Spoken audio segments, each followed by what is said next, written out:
बिस्मिल्लाहिर्रहमानिर्रहीम। अस्सलाम वालेकुम नाज़रीन, आप देख रहे हैं फोर कॉर्नर्स विद तारर। मैं हूं शाज़िया नैयर, मेरे साथ साजिद तारर साहब मौजूद हैं। उनको प्रोग्राम में वेलकम कहूंगी। अस्सलाम वालेकुम साजिद साहब, कैसे हैं आप?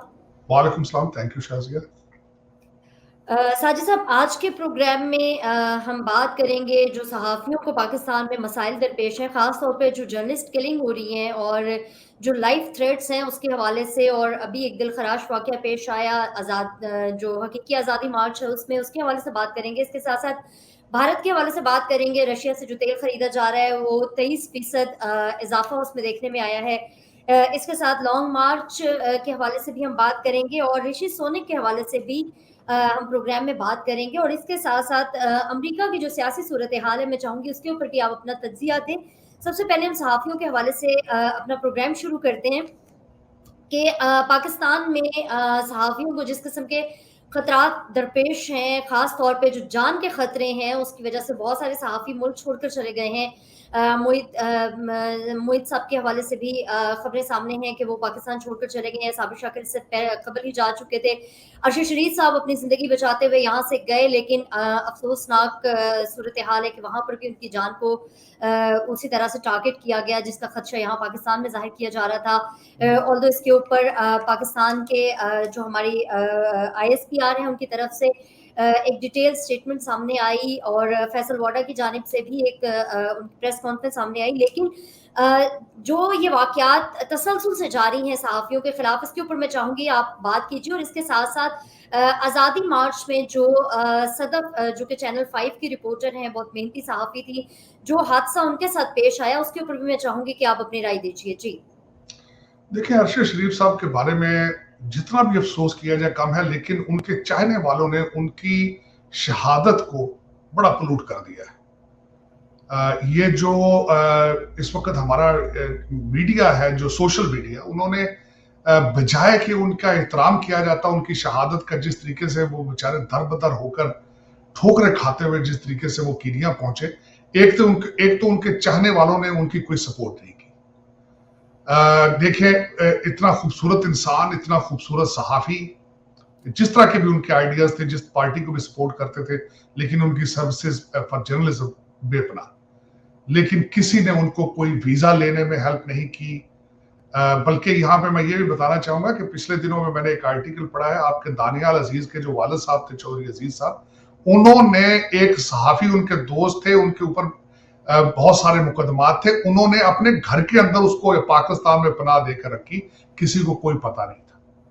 अगर उनके चाहने वाले जो आज उनकी लाश के ऊपर सियासत कर रहे हैं, उनकी मदद करना चाहते तो वो कर सकते थे। उनको लंदन भेजा जा सकता था, उनको दुबई में वीजे का बंदोबस्त किया जा सकता, उनको पाकिस्तान में प्रोटेक्ट किया जा सकता था, लेकिन उस पर कुछ नहीं किया गया। आज हर जो जलसा है उसके ऊपर अरशद शरीफ का नाम लिखकर, कभी कहते हैं इसके नाम पर, अरशद शरीफ के नाम पर यूनिवर्सिटी बनाएंगे, ये करेंगे, वो करेंगे, लेकिन जब वो जिंदा थे तो उनकी जान बचाने के लिए कितनी कोशिशें की गई? जीरो। मैं समझता हूँ ARY के मालिक जो सलमान साहब हैं, उन्होंने उनकी मदद करने की कोशिश की, बल्कि उनका बयानिया भी आया है कि एक दोस्त की मदद करने के लिए उन्होंने कीनिया भेजा। तो मैं समझता हूँ वो भी एक काबिल सताइश बात है, लेकिन उनके किरदार को भी पलूट करने की कोशिश की जा रही है।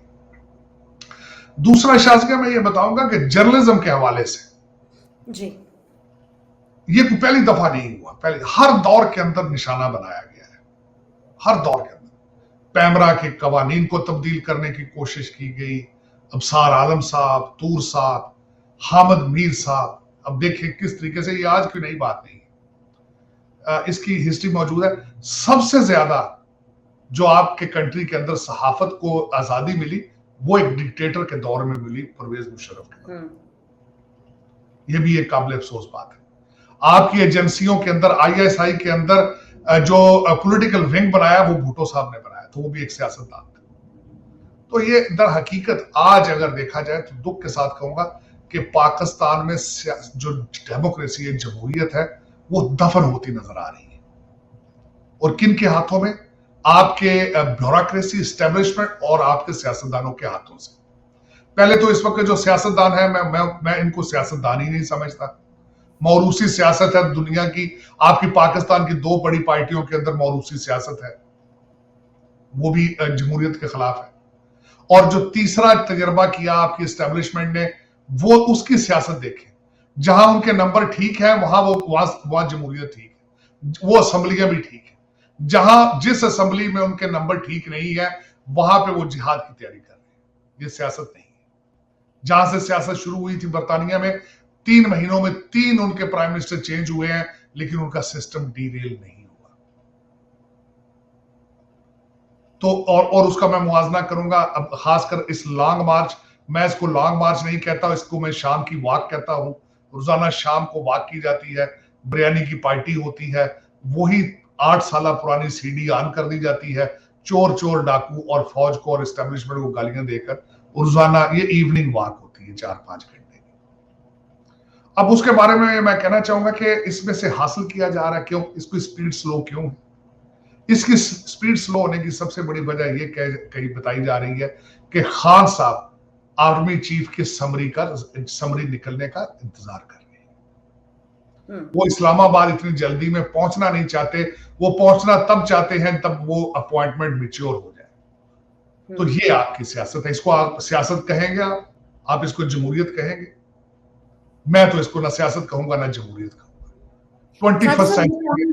आप सदफ के हवाले से भी कुछ बात कीजिएगा कि जिस तरह से ये हादसा पेश आया, ऑल्दो इसके हवाले से 2-3 चीज़ें सामने आ रही हैं। जो वहाँ पे चश्मदीद सहाफ़ी हैं वो कहते हैं जी धक्का दिया गया गार्ड्स की तरफ से, कुछ कह रहे हैं कि जी वो भाग रही थी साथ में इसलिए हादसा पेश आया। लेकिन जो तमाम ये सूरत हाल आपके सामने है, इसको आप किस तरह से देखते हैं? देखिए, मैं समझता हूँ एक सहाफ़ी, एक पाकिस्तानी, एक सिटीजन, उसके साथ से हादसा पेश आया, इसकी तफ्तीश होनी चाहिए थी। मैं हैरान हूं उस तफ्तीश को इतनी जल्दी दबाने की कोशिश क्यों की गई? थाने के अंदर बिठा के उसके हस्बैंड से बयान लेने की कोशिश क्यों की गई? उसका इंटरव्यू फौरन लेकर के क्यों बताने की कोशिश की गई कि हादसा है? इस चीज को दबाने की कोशिश क्यों की गई? वहां पे गवाह, देखिए लोगों के सामने सारा कुछ हुआ है, वहां पे शहादतें होनी चाहिए थी, गवाहियां होनी चाहिए थी, वहां एक JIT बनाई जाती, पुलिस उसकी इन्वेस्टिगेशन करती। ये इतनी जल्दी क्यों थी कि हर चीज को दबा दिया जाए? ये क्वेश्चन मार्क है। लेकिन एक मैं और बात कहूं, इस पे आपके सहाफी ऑर्गेनाइजेशंस क्यों खामोश है? अरशद शरीफ को हीरो बनाया गया है, इसको हीरो क्यों नहीं बनाया जा रहा? इसके बारे में आवाजें क्यों नहीं उठ रही? इसके बारे में टॉक शो क्यों, इसके बारे में शो क्यों नहीं हो रहे? एंकर क्यों नहीं चीख रहे इसके बारे में? ये भी एक सवालिया निशान। और दूसरा मैं शाजिया ये कहना चाहूंगा, आपका डबल स्टैंडर्ड है, डबल कानून है। TLP निकली थी तो वजीराबाद के सामने मोर्चे बना दिए गए थे कि यहां से आगे नहीं जाने दिया जाएगा। TLP के जलसे में, जुलूस में और आज के जलसे जुलूस में क्या फर्क है? वो भी एक मजहबी जमात थी और आज खान साहब के कंटेनर के ऊपर भी क्या लिखा हुआ है? अमर बिल मारूफ। खान साहब खुद फरमाते हैं कि ये सियासत नहीं जिहाद है। अगर दोनों मजहबी पार्टियां थी तो TLP के साथ सौतेला सलूक क्यों किया जाता है? उनको दहशतगर्द तंजीम इकरार दे दिया जाता है और इनको कहा जाता है इनका आईनी हक है। ये किस तरह का डबल स्टैंडर्ड है? तो उसी तरह का डबल स्टैंडर्ड आपकी सहाबत में है।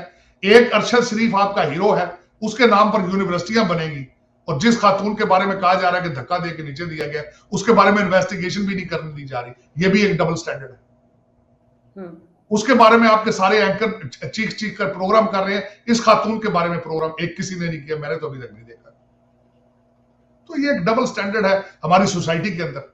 हमारी सोसाइटी एक अपना फौरन अपना जो है वो एंगल चेंज करके देखती है, दूसरे एंगल से देखते हैं। तो ये एक अफसोसनाक बात है जिसके ऊपर मैं कहूंगा कि अफसोस है। रोजाना शाम के वक्त GT रोड के ऊपर बिरयानी की पार्टी की जाती है। आप 4 करोड़ जो आपके पाकिस्तानी मुसलमान जो खुले छत के नीचे बैठे हैं, आपने इग्नोर कर दिया, आपको उनसे बदबू आती है उनसे।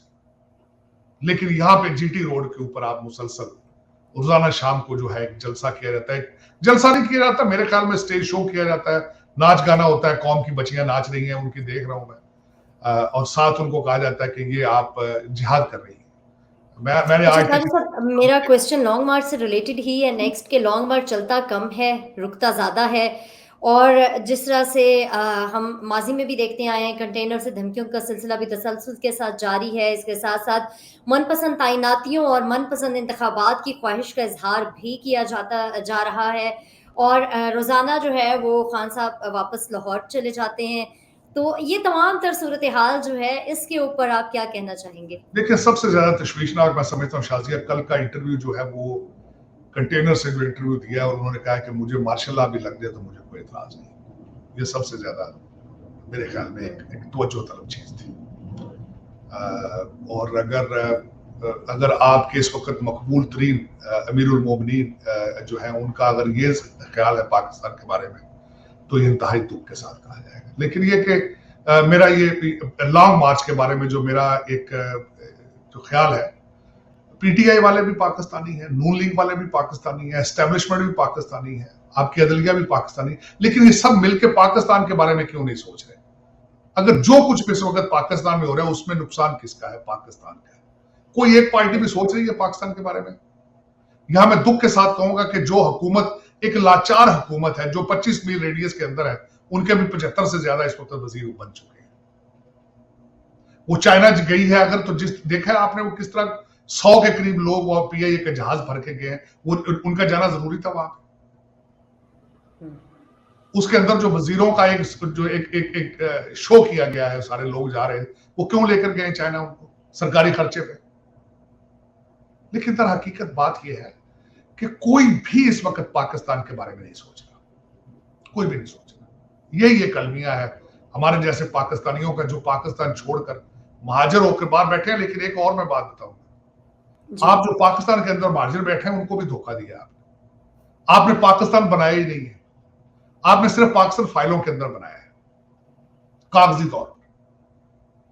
और मैं ये रिक्वेस्ट करूंगा, बल्कि आज मैंने ट्वीट भी किया था कि खुदा के लिए आप पाकिस्तान बना लो। 75 साल हो चुके हैं, यू आर 75 ईयर्स लेट। दुनिया थक चुकी है। आपने धोखा किया सरहदें डिवाइड करके, जो यहां से वहां गए और वहां से यहां आए। कितना बड़ा धोखा उनके लिए कि उनके ख्वाबों की ताबीर नहीं दी आपने, उनको इंसाफ। आप इंसाफ, इन तरीके इंसाफ ने इंसाफ क्या देना है? उनके साथ 75 सालों से इंसाफ नहीं हुआ। अदालतें देख लें, अपने सिस्टम देख लें, अपने इदारे देख लें। मैं हैरान हूं कि आपकी रूलिंग एलीट सारी ऑक्सफोर्ड, कैम्ब्रिज और हार्वर्ड की ग्रेजुएट है। उनको बिल्कुल पता है दुनिया में क्या हो रहा है, लेकिन पाकिस्तान के लिए मुखलस नहीं है। वो सारी डेमोक्रेसी, जमहूरियत की तालीम, वो सारी इंफॉर्मेशन टेक्नोलॉजी की तालीम जब यहां से लेकर पाकिस्तान में जाते हैं, चाहे उसमें बिलावल भुट्टो साहब हो, चाहे जुनैद सफदर हो, चाहे आपके इमरान खान साहब हो, ये भी ऑक्सफोर्ड के ग्रेजुएट है। लेकिन उनके सारे मंसूबे फेल क्यों हो जाते हैं जब पाकिस्तान के अंदर पहुंचते हैं? उनके इरादे तब्दील क्यों हो जाते हैं जब पाकिस्तान पहुंचते हैं? वो सारा जो तालीम ऑक्सफोर्ड से, हार्वर्ड से लेकर जाते हैं, वो पाकिस्तान पे जाके उसका इतलाक क्यों नहीं करना चाहते? वो पाकिस्तान की तकदीर क्यों नहीं बदलना चाहते? क्या वजह है? ये मेरा एक सवाल है हर पाकिस्तानी से, आपकी रूलिंग एलीट से। आपके ज्यादातर सीएसएस अफसर, जितने आपकी ब्यूरोक्रेसी है, वो अपनी तालीम के दौरान एक दफा उनको बाहर भेजा जाता है मास्टर डिग्री करने के लिए, वो सारा कुछ सीख के जाते हैं, लेकिन वो जाके पाकिस्तान की तकदीर बदलना क्यों भूल जाते हैं?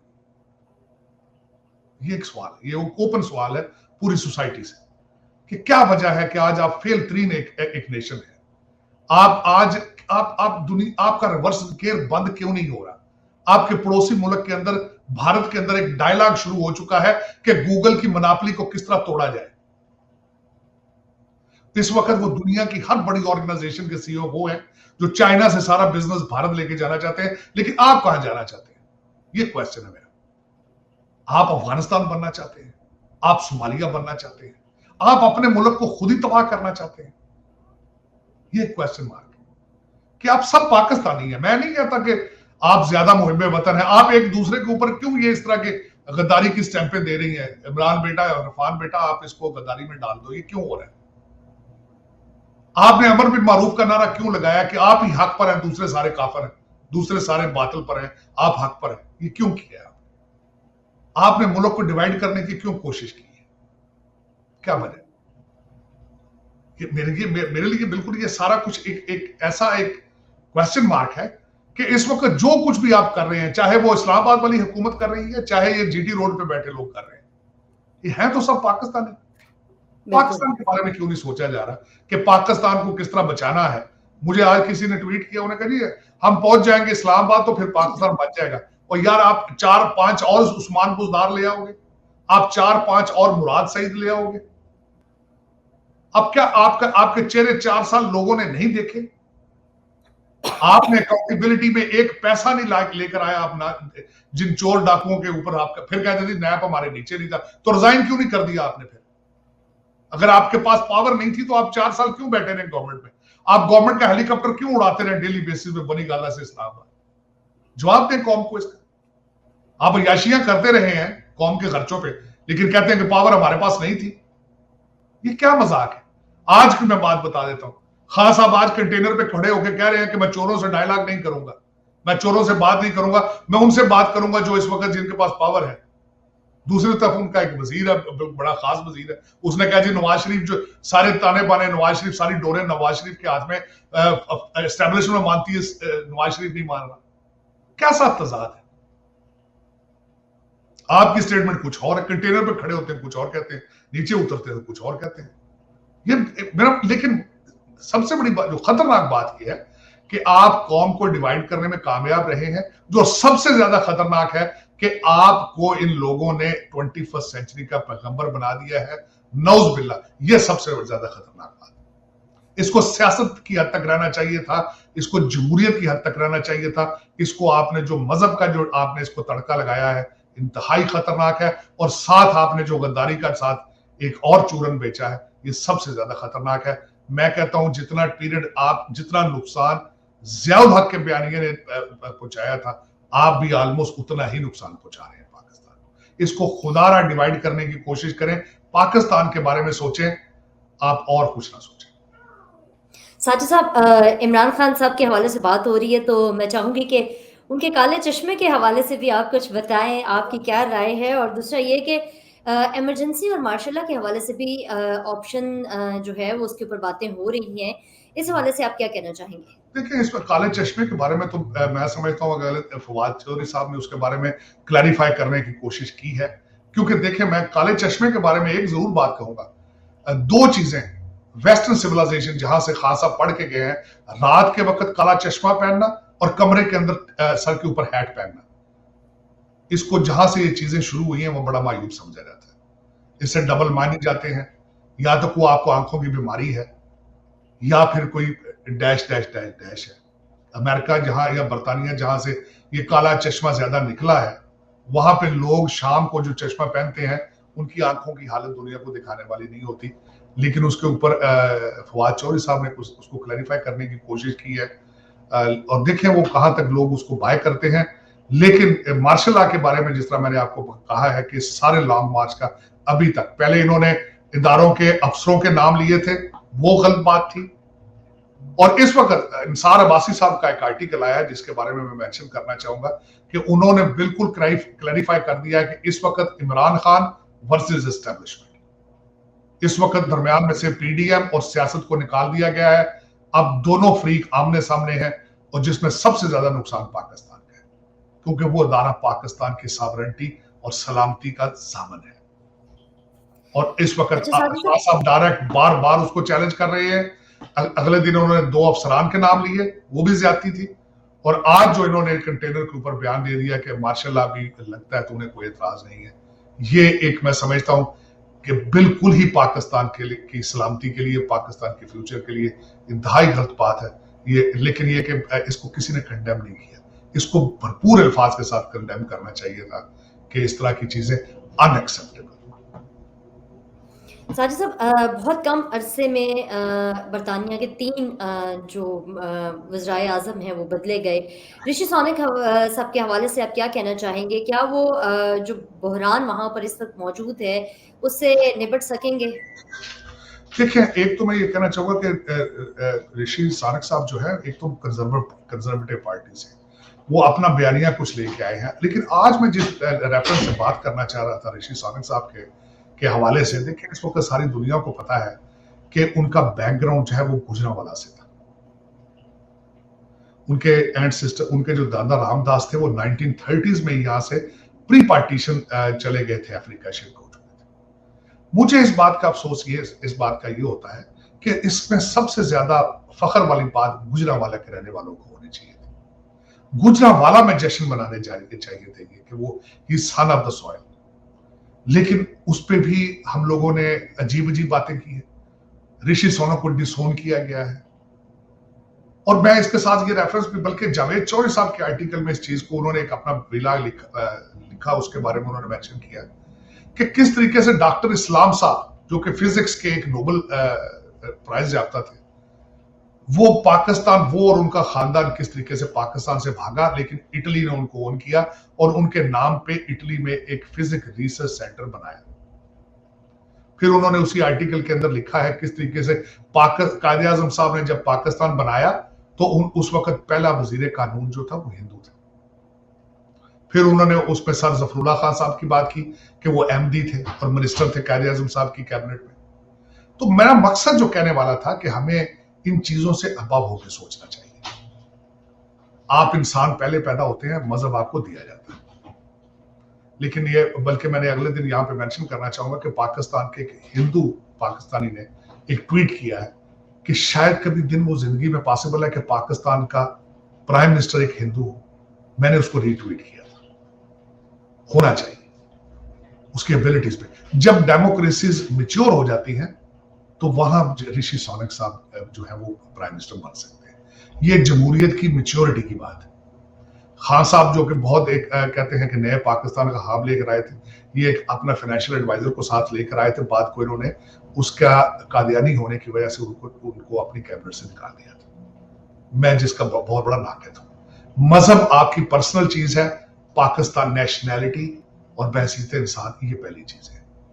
अगर कोई क्रिश्चियन और अगर कोई हिंदू इतनी सलाहियत रखता है तो उसकी रिकग्निशन करनी चाहिए, उसकी एबिलिटीज को मानना चाहिए, उसको मौका देना चाहिए। और मैं यही समझता हूं कि ऋषि सोनक के लिए सबसे बड़ा जश्न बनता था गुजरांवाला के अंदर कि ही इज फ्रॉम गुजरांवाला। मैं ये मेंशन करना चाहता था। अब वो कहां तक वो कामयाब होते हैं पॉलिसीज के साथ, वो भी देखने वाली बात है कि 3 महीने के अंदर 3 प्राइम मिनिस्टर चेंज हुए हैं, लेकिन किसी भी प्राइम मिनिस्टर ने, जाने वाले ने ये नहीं कहा कि हम यूके के 3 टुकड़े कर देंगे।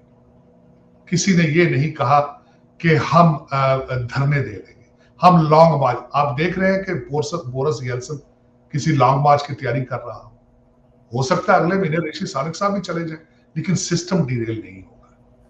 लेकिन यहां पे इस वक्त बिल्कुल भरपूर तैयारी की जा रही है कि इस्लामाबाद पहुंचने से पहले रवात से सीधा जाया जाए और पाकिस्तान की एक बड़ी सेंसिटिव जगह के सामने 1-2 लाख लोगों का एक शो किया है, पावर शो किया, चाहे चंद घंटों के लिए की जाए। ये ज्यादती होगी मैं समझता हूं पाकिस्तान के साथ। और मैं ये चाहूंगा कि हमारे अदारे और सारे पाकिस्तानी मिलकर पाकिस्तान के बारे में सोचें कि जो कुछ भी हम कर रहे हैं उससे पाकिस्तान का कितना नुकसान है। और सियासत को सियासत की हद तक रहना चाहिए, उसको इतना जातियात के अंदर और उसको उसके अंदर मजहब को और गद्दारी के नोट्सों को ये नहीं होना चाहिए। सियासत सियासत होती है। लेकिन ये कि अब देखें, मैंने जिस तरह आपको अर्ज किया है कि आज अगर इलेक्शन भी करा दिए जाते हैं, जिस तरह कि आज कहा जाता है, एक पार्टी पर आपका पॉपुलर तरीन लीडर कहता है कि मेरा हल इलेक्शन है, लेकिन वो सिर्फ इलेक्शन नहीं चाहते। वो कहते हैं इलेक्शन के साथ इलेक्शन कमिश्नर जो चेयरमैन इलेक्शन कमिश्नर वो भी मेरी मर्जी का हो, चीफ जस्टिस वो भी मेरी मर्जी का हो, चीफ ऑफ आर्मी स्टाफ मेरी मर्जी का हो। वो सिर्फ एक चीज नहीं मानते, वो डिक्टेटरशिप चाहते हैं। तो फिर उसका हल फिर आप देख लें कि अगर इलेक्शन होना है तो उसके साथ कितने लोगों को चेंज करना पड़ेगा, और कल को अगर वो नहीं जीतते तो फिर वो इलेक्शन नहीं मानते। तो ये सारे बयानिए के पीछे एक सारा एक ऐसा है जिसके नीचे देखा जाए तो नुकसान सिर्फ पाकिस्तान का, उसमें किसी और का नुकसान नहीं है, पाकिस्तान का नुकसान है। और हर पाकिस्तानी को सोचना चाहिए कि स्टेट ऑफ पाकिस्तान कहाँ है, आपके इक्तिसादियात का क्या हालात है, आपके लॉ एंड ऑर्डर के हालात क्या है, आपके कॉन्स्टिट्यूशन के हालात क्या है। लेकिन मेरे ख्याल में ये सोचना होगा, वरना अगर आप दूसरी डायरेक्शन में जाते हैं तो आपकी डायरेक्शन अफगानिस्तान और सोमालिया वाली होगी। अच्छा साजिद साहब, हमने देखा है कि भारत और रूस के दरमियान जो तेल का एक ख़रीदारी का वो है चल रहा। भारत ने गुज़िश्ता 3 माह में जो तेल रूस से ख़रीदा है उसमें 23% इज़ाफ़ा देखने में आया। ये भी देखते हैं कि अगर पाकिस्तान रूस के साथ अपने ताल्लुकात की बात करता है तो उसके ऊपर दीगर दुनिया की तरफ से काफ़ी एतराज़ात उठाए जाते हैं। लेकिन भारत जो कि अमेरिका का एक इत्तेहादी भी है, अमेरिका का बहुत अच्छा दोस्त भी है, लेकिन भारत के रूस से तेल तेल खरीदने पर किसी किस्म की कोई पाबंदी नहीं है, किसी किस्म का कोई एतराज़ नहीं उठाया जाता, लेकिन पाकिस्तान के ऊपर ये वाले एतराज़ात उठाए जाते हैं। इसके हवाले से आप क्या कहना चाहेंगे? देखिए, भारत के साथ भारत ने अपनी एक अपना जो किरदार है पूरी दुनिया में उसको बड़े अच्छे तरीके से एस्टेब्लिश किया है। ना सिर्फ तेल के हवाले से, बल्कि उन्होंने S-400 सिस्टम भी लिया था रशिया से, और उनके ऊपर अमेरिका ने मुंह दूसरी तरफ कर लिया था। टर्की के ऊपर उन्होंने सैंक्शंस लगाई थी, लेकिन भारत के दौर में उन्होंने एक्सेप्शंस दी थी कांग्रेस ने भी। लेकिन यहाँ पे मैं ये भी बात आपको बताना चाहूंगा कि इस वक्त पाकिस्तान जो है वो भी रशिया से गंदम लेने के लिए दे हैव अपनी एग्रीमेंट जो है वो तैयार कर रही है। लेकिन देखा जाए तो पिछले दिनों में यूक्रेन की वार जो है उसने रशिया को बहुत ज्यादा फायदा दिया है। एक तो तेल से उन्होंने पैसा बनाया है, दूसरा भारत ना सिर्फ उन्होंने उनकी रूबल जो थी बेस्ट परफॉर्मिंग करेंसी थी पिछले साल की, तो जो अमेरिका था जिन्होंने ये सारे हालात क्रिएट करने में ऑलमोस्ट कहा जाए तो मजबूर किया है, वो इस वक्त बैकफुट पे है। यूरोप जो है वो इस वक्त लोड शेडिंग की तरफ जा रहा है, गैस की लोड शेडिंग, बल्कि यूरोपियन जो है वो दूसरे ममालिक में सर्दियां गुजारने की तैयारियां कर रहे हैं जहां पे सर्दी कम हो, जिस तरह मोरक्को है, टर्की है, दूसरे ममालिक। वैसे भी आजकल जो ज्यादा वेस्टर्न कंट्रीज हैं वो घर से काम कर रहे हैं। कोविड के बाद एक नया ट्रेंड चला है कि दफातर बंद है, लोग घरों से काम कर रहे हैं, जिससे इस वक्त अगर देखा जाए तो वेस्टर्न कंट्रीज की इकॉनमी को ये भी एक सेटबैक है कि वो अभी तक सप्लाई चेन और अपनी वर्क फोर्स को दफ्तरों में लाने से कासर है। तो जो भारत है उसमें आज बल्कि मैं बयान पढ़ रहा था जो कि अमेरिकन सेक्रेटरी ऑफ डिफेंस की तरफ से था कि चाइना के बढ़ते हुए असर रसूख को काउंटर करने के लिए हम मजीद डिफेंस स्ट्रेटेजिक कॉन्ट्रैक्ट कर रहे हैं भारत के साथ।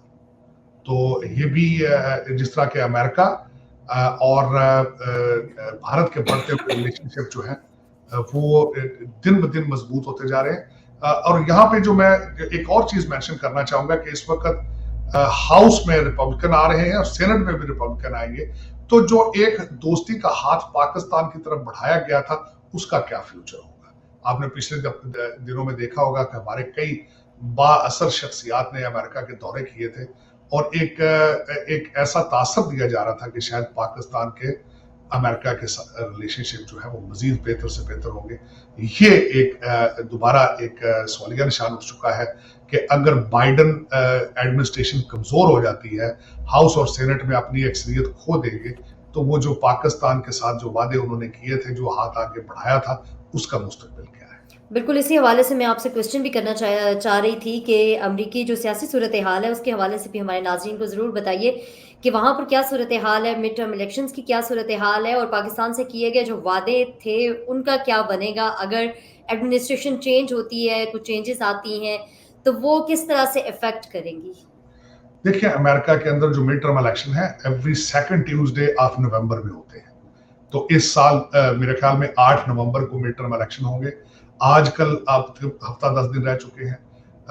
रिपब्लिकन इस वक्त डोनाल्ड ट्रंप साहब अपने कैंडिडेट्स को सपोर्ट करने के लिए मैदान में उतर चुके हैं।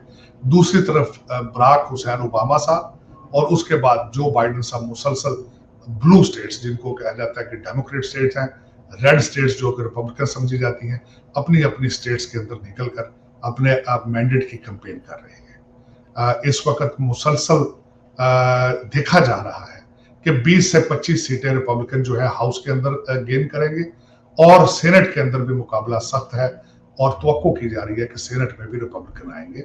और यही अगर उन्होंने अपना मोमेंटम मेंटेन रखा तो 2024 में भी रिपब्लिकन प्रेसिडेंट आएंगे। अब देखिए उनमें से डोनाल्ड ट्रंप आते हैं, फ्लोरिडा के गवर्नर बहुत पॉपुलर हैं, रॉन डिसेंटिस उनका नाम है, लेकिन वो भी अभी तक डोनाल्ड ट्रंप के साथ एलाय हैं उनके। कभी सोचा जाता है कि शायद डोनाल्ड ट्रंप साहब के साथ वाइस प्रेसिडेंट सीट पर वो आए, लेकिन उनका फ्यूचर भी ब्राइट है। लेकिन अगर ये चीजें होती हैं तो सबसे बड़ी मेरे ख्याल में पाकिस्तान के बारे में ज्यादा तशवीशनाक नहीं होना चाहिए। रिपब्लिकन पीरियड के अंदर पाकिस्तान से रिलेशनशिप हमेशा अच्छे रहे हैं, क्योंकि आर्मी को स्ट्रॉन्ग किया जाता है, फॉरेन पॉलिसी को स्ट्रॉन्ग किया जाता है, अपने एलाइज का ख्याल रखा जाता है। ये सारा क्योंकि स्ट्रॉन्गर आर्मी जो है वो रिपब्लिकन पार्टी का मैंडेट है। डोनाल्ड ट्रंप साहब का जो डॉक्ट्रिन था वो था कि अचीविंग पीस थ्रू स्ट्रेंथ। तो अगर उन चीजों को देखा जाए, क्वेश्चन जरूर होगा, ये मैं जरूर कहूंगा कि ये क्वेश्चन जरूर होगा रिपब्लिकन एडमिनिस्ट्रेशन में कि अफगानिस्तान के अंदर जो डिफीट हुई थी, जो उनको नदामत और जो ह्यूमिलिएशन और एम्बैरसमेंट थी, उसमें उसको एक दफा फिर दोबारा उसको रिविजिट किया जाएगा। तो हो सकता है कि पाकिस्तान को उसको कहा जाए कि इसमें पाकिस्तान का क्या किरदार था। ये एक सवालिया निशान होगा, लेकिन मैं समझता हूँ कि रिपब्लिकन जो जब आते हैं तो पाकिस्तान के साथ रिलेशनशिप अच्छे होते हैं, बल्कि भारत और पाकिस्तान में एक बैलेंस करने की कोशिश की जाती है दोनों रिलेशनशिप को। लेकिन अब देखिए आने वाले दिन क्या बताते हैं। लेकिन Biden administration right now is under heavy scrutiny, facing a lot of criticism based on inflation, based on the weak foreign policy, based on the Ukraine situation, based on the embarrassment of Afghanistan. Afghanistan का जब नाम लिया जाता है तो American they are not only army but the average American is demoralised. तो इस सब का नुकसान जो होगा, और weak immigration policy, open borders, law and order, drugs market, open drug markets in the every city, ये सारी चीजें बाइडेन साहब के जिम्मे में आती हैं और वो मुल्क को यूनाइट करने में भी कासर रहे हैं। बिल्कुल जिस तरह पाकिस्तान के अंदर इस वक्त पोलराइजेशन है, उसी तरीके से America is divided on racial basis, America is divided on political basis. तो जो सदर है वो माजी में समझा जाता था कि वो कंट्री को यूनाइट करने की कोशिश करता है, लेकिन इस वक्त बाइडेन साहब जो है, एक तो उनकी सेहत बहुत ज्यादा कमजोर है। इस वक्त कंट्री अमेरिका अगर देखा जाए तो ओबामा साहब चला रहे हैं। आजकल के हालात को कहा जाता है कि this is a third term of Barack Obama. और अगर देखा जाए सेहत के हालात से बाइडेन साहब के बारे में जो देखा जाता है कि उनके हैंडलर्स उनको मूव करते हैं, वो खुद कोई इंडिपेंडेंट बात या इंडिपेंडेंट राय जो है वो कायम करने से या रखने से कासर है। बहुत शुक्रिया साजिद साहब, हमारे प्रोग्राम का वक्त खत्म हो चुका है। अगले प्रोग्राम में मैं और साजिद साहब दोबारा हाजिर होंगे। तब तक के लिए अपना बहुत ख्याल रखिएगा, अपना फीडबैक हमें देना मत भूलिएगा। अल्लाह हाफिज। पाकिस्तान जिंदाबाद।